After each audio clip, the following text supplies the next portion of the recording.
Hey there, welcome back to my channel. If it's your first time here, thanks for stopping by. I hope that the content will make you want to subscribe to the channel. So today I'm going to actually do my very first sublimation project ever. So we're going to see how it turns out. I'm going to sublimate a puzzle. So stick around and we'll get into it. Okay, so I have the new HTV Ront auto press preheating. When this little R here turns green, it'll be at temperature and ready to go. So what I'll do ahead of that is I'll discuss the items I'm going to be using for this first project. Obviously, I've got a small puzzle here. I bought a 6-pack of them at my local Hobby Lobby yesterday.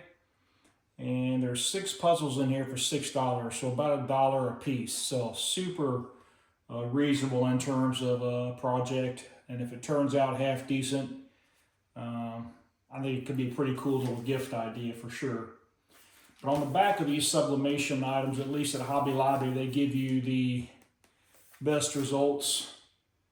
Not sure if you can see that or not, but for these puzzles it says temperature 400 degrees, time 50 seconds.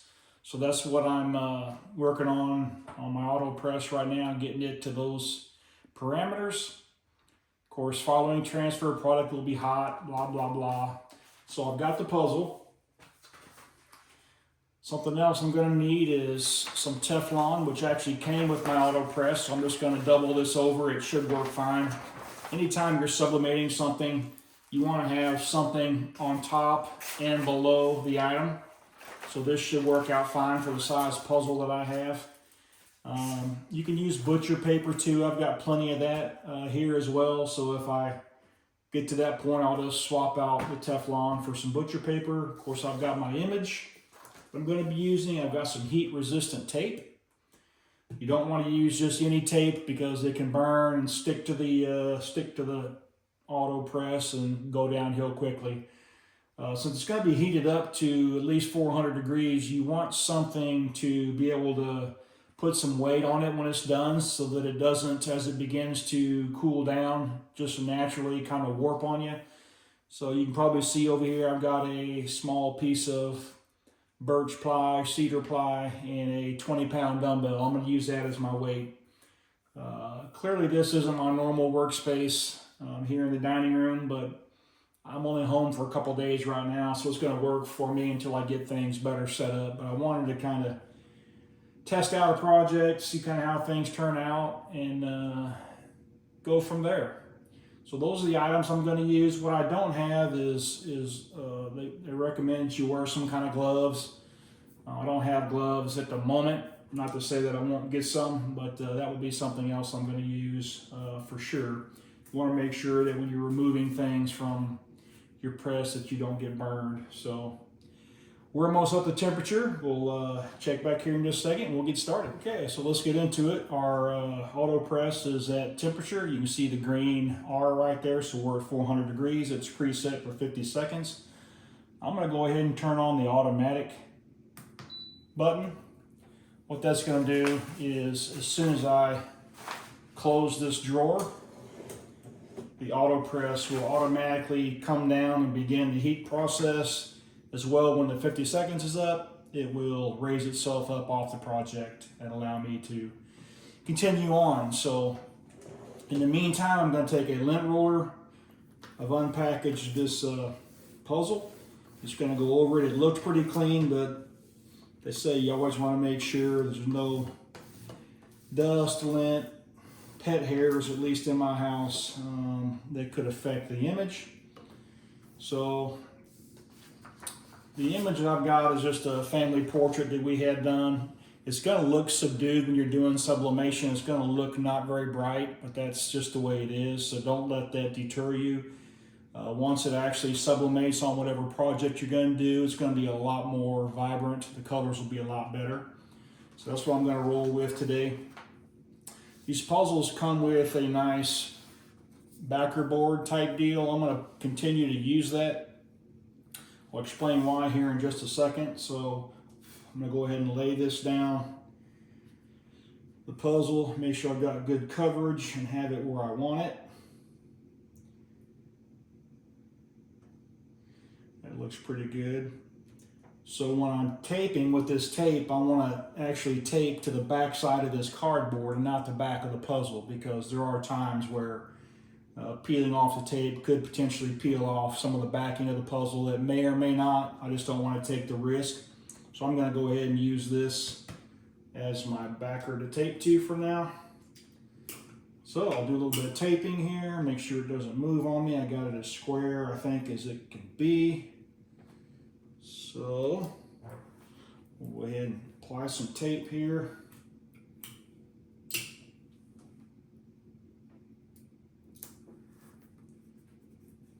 All right, a couple more.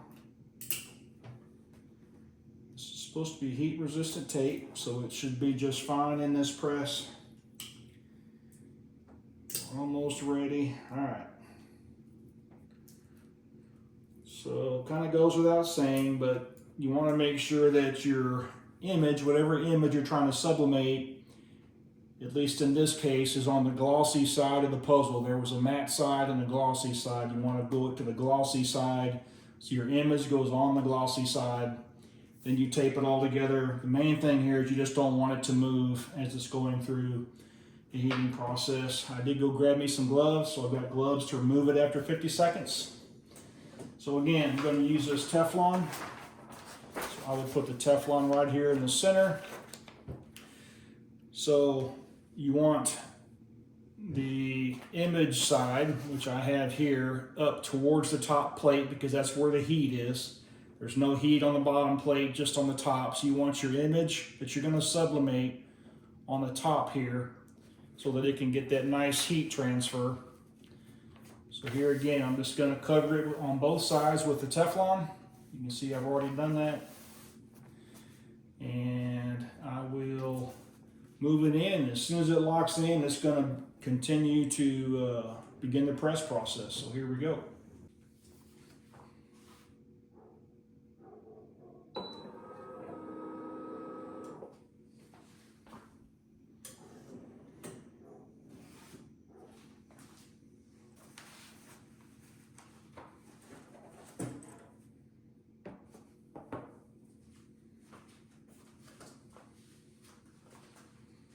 Okay, so I've got it covered and I've got some weight on it, so I will just give it some time to cool down and we'll check in on it here in a couple of minutes.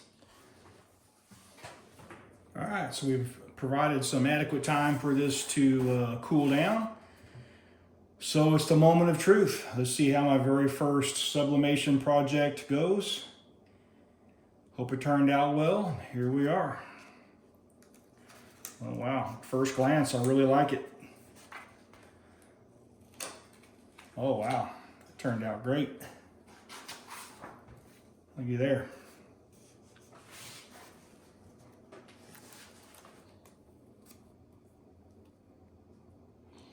You see the gloss on it, the lights. This is gonna make a great gift idea. That really turned out fantastic. I couldn't be any happier. Wow. That just turned out fantastic for my very first sublimation project ever. It's a little bit on the blurry side, but that was the photographer. That was the image. It had nothing to do with the sublimation aspect of it, but look how vibrant the colors are. You go from what appeared to be subdued, like we talked about earlier, to the amount of color on this. What a great project. I'm super excited with the way this turned out. I really am. This is fantastic. So what I've thought about doing, if I'm going to market these to a few customers, I thought maybe come up with some kind of like a little whimsical box to put the puzzle in. They make these in this kind of color, and then they make them in just plain white, and then kind of a plain cardboard color. If you were going to sell them, obviously, you know, it would be pretty cool to like take the same image and, you know, put it somewhere in here whether it's on the inside of the lid or for the other one, since this is such a cute box. The other ones, maybe you could just cut it out circular and put it right here on the top of the box, but just some way so people can kind of store them. Most folks say that, you know, they just take them as is and put them right back in the sleeve and ship them out that way. But I thought maybe there'd be an option or an opportunity for an option to have folks maybe even order a box or something to put them in. If I was going to order something like this, a puzzle, it's likely not going to stay together all the time unless you want to frame it or something. So I would probably be looking for something to put it in. And certainly the customer can do that also, but just thought it would be like a nice option.